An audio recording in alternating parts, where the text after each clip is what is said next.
Thank you, Mr. Chairman, and thank you to our witnesses for being here today. Hope everybody's staying safe and healthy.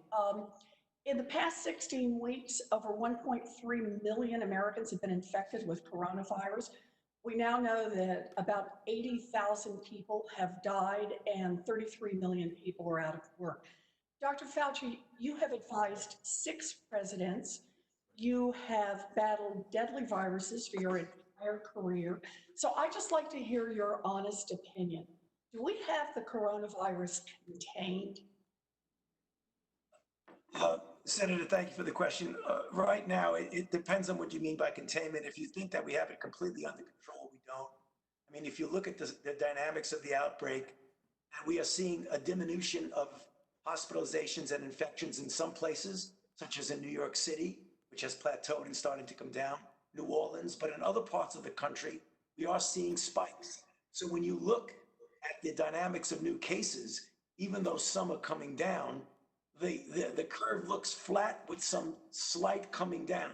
So I think we're going in the right direction, but the right direction does not mean we have by any means total control of this outbreak.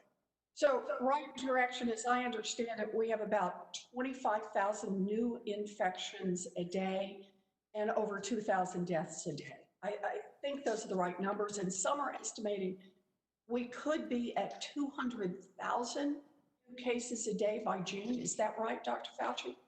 I don't foresee that as 200,000 new cases by June. I am hoping and looking at the dynamics of things starting to flatten off and come down, that we will be much, much better than that, Senator. I mean, I think that's really right now, just so I understand, we are right now at 2,000 new infections a day and 25,000 new infections a day and 2,000 deaths a day. Right. And that's where we are right now. Right. So, yeah. So let me just ask, we know that it is possible to get this virus under better control. Other countries have done it, like South Korea, but we are now 3 months into this pandemic, and basically we've continued to set records for the number of people who are diagnosed and the number of people who die.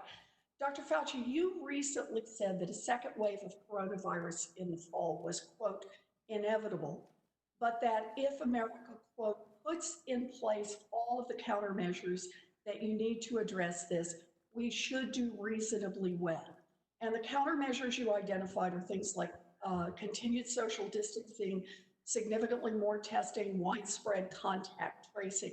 You also said that if America doesn't do what it takes, and this is your quote, we could be in for a bad fall and a bad winter.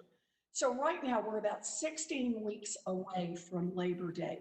That's about the same length of time since the virus was first detected here in the US. Do we have enough robust countermeasures in place that we don't have to worry about a bad fall and winter?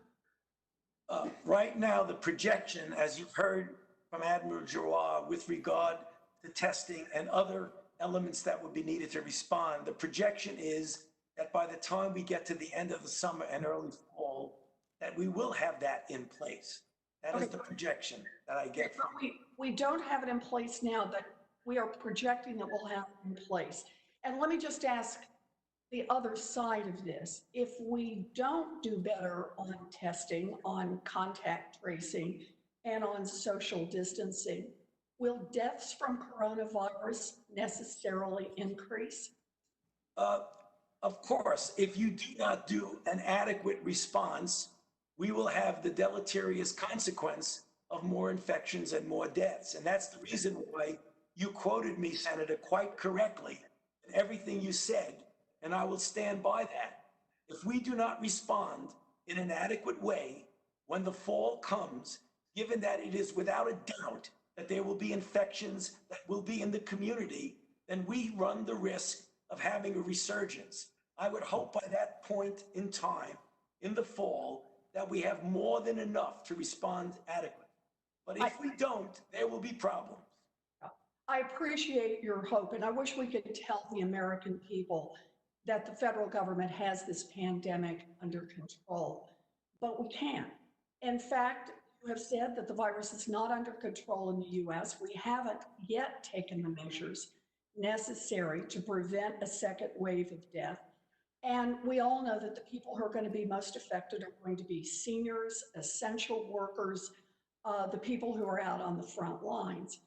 The president needs to stop pretending that if he just ignores bad news, it will go away. It won't. The time for magical thinking is over here. President Trump must acknowledge that the federal response has been insufficient and that more people are dying as a result. We are running out of time to save lives, and we need to act now. So thank you, Dr. Fauci, for all you're doing. I appreciate it, but the urgency of the moment could not be clearer. Thank you. Thank you, Senator Warren.